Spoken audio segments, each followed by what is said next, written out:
What's up? Welcome. Did you know that we're basically almost halfway through 2025? It seems like it just began yesterday, and now we're 6 months away from 2026. That doesn't even sound like a real year to me. 2026? What the f are we in cyberpunk? And yet that's the unfortunate reality of the times we're in. But I thought we could capitalize on the fact that it's halfway through by going back and checking out some of my personal listening habits of the year. So today, we are going to go through my entire music listening statistic from January 1st, 2025 up until June 2025 and see who I listen to the most, see what albums I've listened to the most, see what tracks I've listened to the most. And maybe you can compare it to yourself and see if we align in what we've been obsessing over. Or not obsessing over. There's going to be some scandals, there's going to be some upsets, there's going to be some surprises, I'm sure. I'm very excited because I don't really look at my statistics until like the very end of the year, so it's cool to see where are we at the halfway point. So without further ado, let's jump in. Actually, one further ado. This video is sponsored by Gentle Bands, an online jewelry store with a whole bunch of custom rings made from quality materials, slick and classy styles. Recently, they reached out to me and sent over a couple of rings for me to check out and show you because they thought we would really enjoy this. These two right here are the Hell and Star Shadow.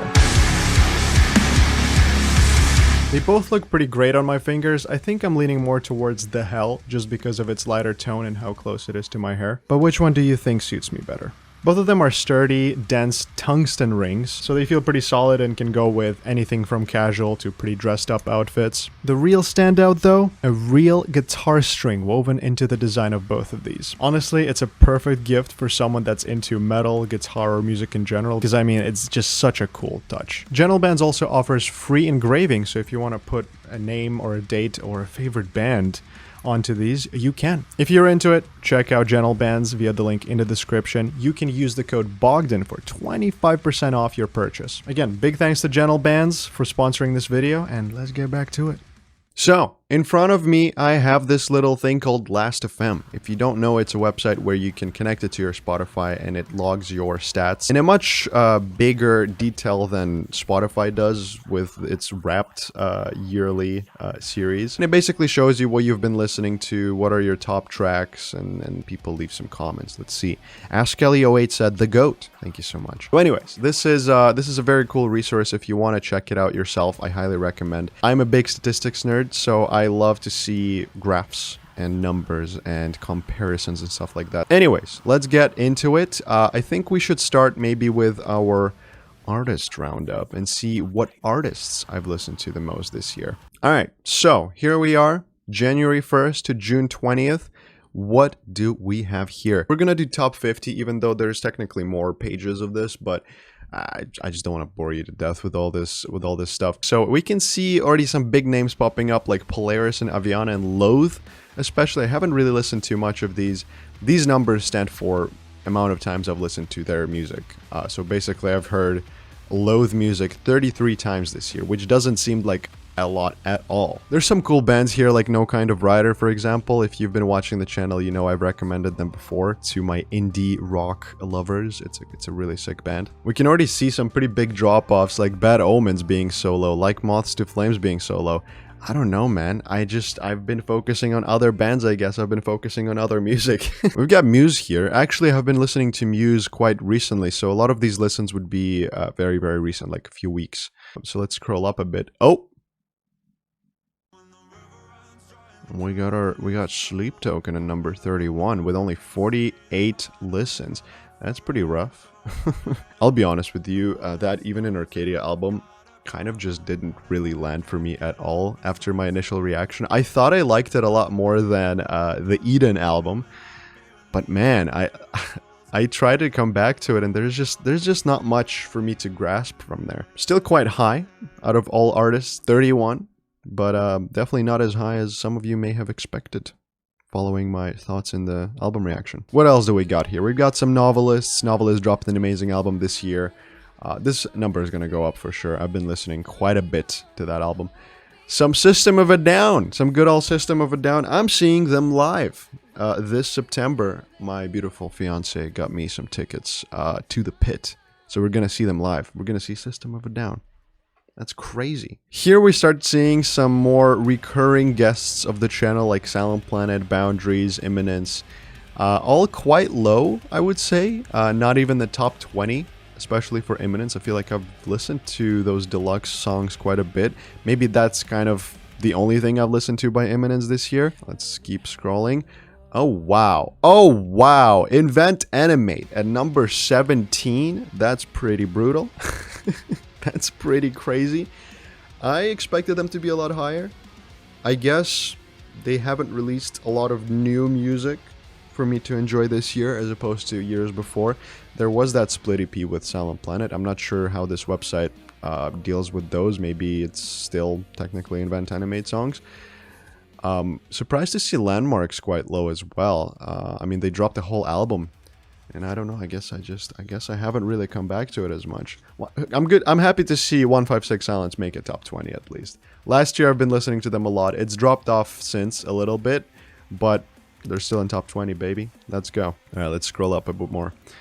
Bring Me the Horizon, Fit for a King. Fit for a King's due to an album this year, so that number is going to go up for sure by the end of the year. We're going to do this at the end of the year probably, by the way. We're just going to go over these again to see what changed and if it did in fact change. Bring Me the Horizon at number 15. That's quite accurate. I have listened to Bring Me the Horizon here and there quite a bit. Apparently more than Invent Animate and Silent Planet and 156 Silence. Wow, how poser of me. We got Of Mice and Men quite high actually. They dropped a new track, but I assume a lot of these would be their older material, which is something I can come back to regularly.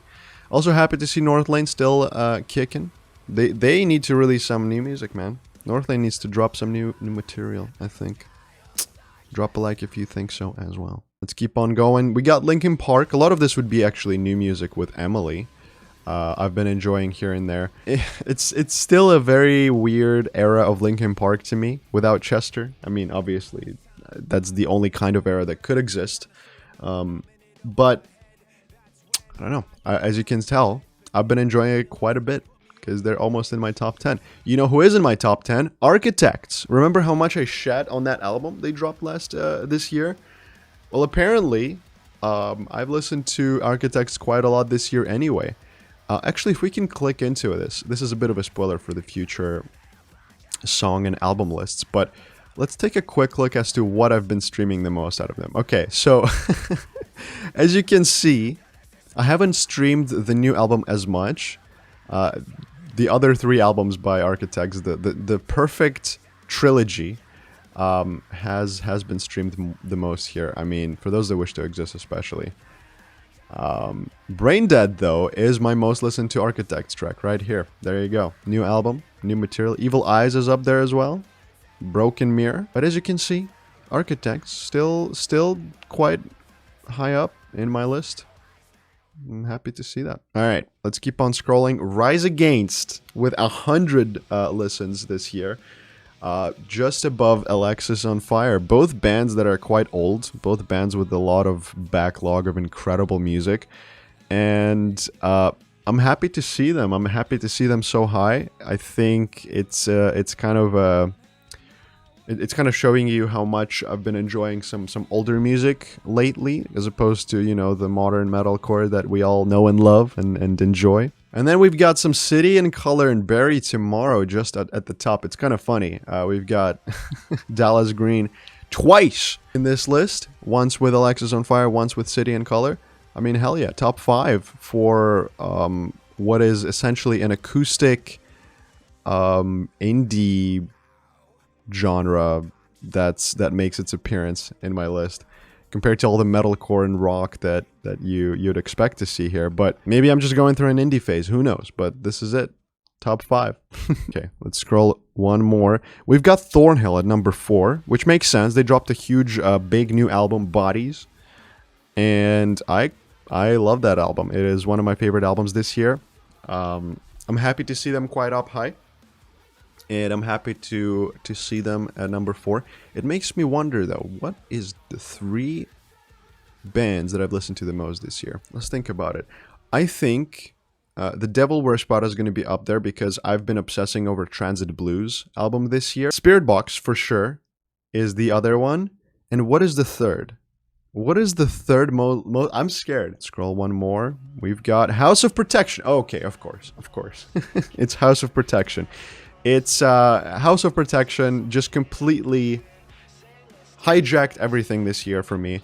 Well, not as much as Spirit Box and The Devil Wears Prada, but as a band that only really appeared last year, they've been really killing it, and it's awesome to see. And as you can see, I've listened to them quite a bit, right along with Spirit Box, who dropped an amazing album this year. My current album of the year, I'm pretty sure, is Spirit Box. Interestingly, The Devil Wears Prada, that haven't dropped a new album this year yet, they have dropped a new song. But in fact, if you click into The Devil Wears Prada, you can see that absolute majority of this is Transit Blues with 88 listens, and then the rest of the albums follow.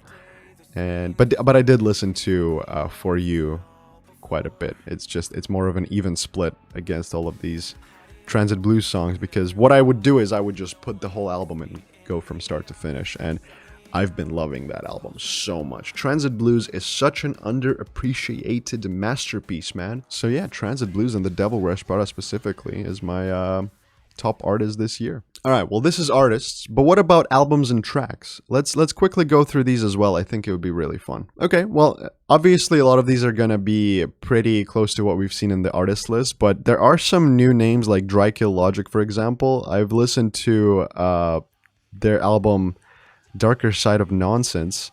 I think most of this would be Rot. This song was amazing. Nightmare is also pretty good. Very underrated new metal band from the early 2000s. I highly recommend you guys check them out. They're pretty sick. Minecraft soundtrack makes its appearance at number 35. Hell yes, absolutely. C418, legend. We've got some Under Oath. We've got some Novelists. I mean, nothing unusual in this list. I think albums are pretty expected. We saw Transit Blues already, and I feel like the top 5, or the top 10 rather, mostly resembles what we saw in the top 10 of the artists. There are some appearances like Cane Hill and Silverstein quite up high, and of course Bury Tomorrow at number 10. That's sick. That's a sick album. It only gets better with time. But finally, let's take a look at tracks. I think that's going to be quite interesting because obviously there's going to be a lot of songs, a lot more than artists and albums, naturally. So let's see what songs I've been listening to the most this year so far. All right, once again, we're starting at the very bottom. We've got some Silverstein, some No Kind of Rider. There's some Megan Thee Stallion, of course, the Cobra rock remix of Spirit Box. That's quite fun to see.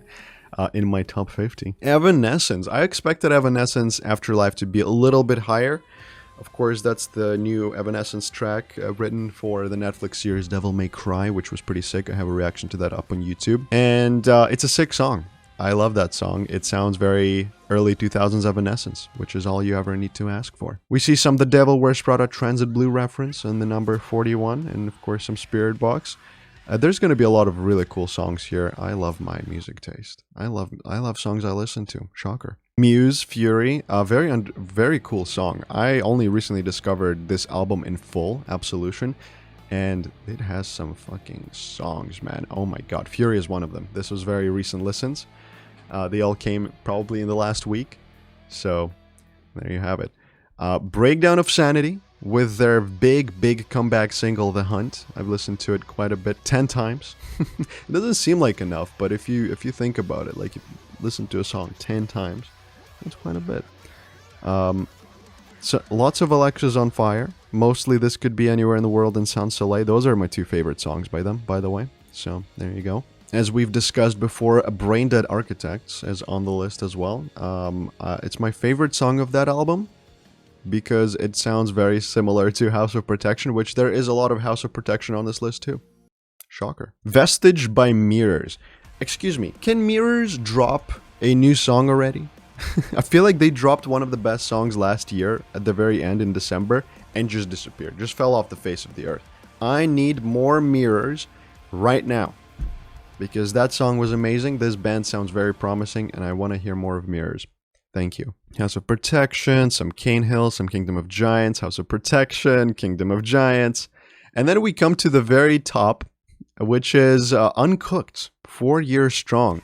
I believe this song was shown to me on a live stream, and I was just so addicted to how fun it sounds that I've accidentally listened to it the most out of every other song this year, followed by Sometimes I Wish by City and Color, which is a bit of a sad, melancholic song, but with really nice lyrics. And that song, man, I'm okay. Thank you for asking. For You by The Devil Wears Prada takes the 3rd spot here. I mean, unsurprisingly, I'm a bit of a Prada fanboy, and that song kind of put them back on the map for me, and I'm excited to hear what else they've prepared. And the rest of the top 10 consists of some Thornhill, some Kingdom of Giants, some House of Protection, and some Bury Tomorrow, actually, in the number 10 spot. Really interesting list. Definitely a weird year so far, for sure. The fact that my most listened to songs, albums, and artists are someone who hasn't dropped any full-length albums or big releases this year is kind of funny to me. It just maybe shows that there hasn't been that one ear-piercing release just yet. I don't know how if you feel the same way, but Spiritbox, Thornhill, all of that is amazing, and I listen to them quite a bit. But neither of them have been like my heavener. You know what I mean? Neither of them has been my heavener. Neither of them has been my Color Decay. Maybe I'm waiting for that Prada album later this year. I don't know. I don't know what else could drop this year that would actually Loathe could drop something good, but from that last single by Loathe, it could be quite avant-garde and crazy and weird too, so who knows. But anyways, this was my half a year checkpoint roundup of my most listened to artists, albums, and tracks. At number 1 artist, we've got The Devil Wears Prada. At number 1 albums, we've got Transit Blues by The Devil Wears Prada. And of course, the number 1 song so far in the year of 2025 is a song from last year, Uncooked by 4 Years Strong. Let me know in the comments down below what your most listened to artist, album, track is so far in this year of 2025. I would love to hear your thoughts, opinions, and if specifically if your most listened to song is Uncooked, because then we are in the same wavelength with you. You know, we are the same. We are one. But anyways, it was just fun to see, and the thing it tells me right now is that we still need more album of the year contenders. It has not been locked yet. There, I said it. It has not been locked yet. There are some good contenders, but the spot is still open. Anyways, thank you so much for watching. I really appreciate you making it all the way here to the end of the video. It's been a long ride, and I hope you weren't bored by me rambling on about music and artists and albums and stuff. And I hope you have the great rest of your day. Like, subscribe, comment, share, do whatever you want. But I really appreciate you being here. Thank you so much for your support, and I'll see you in the next one. Bye-bye.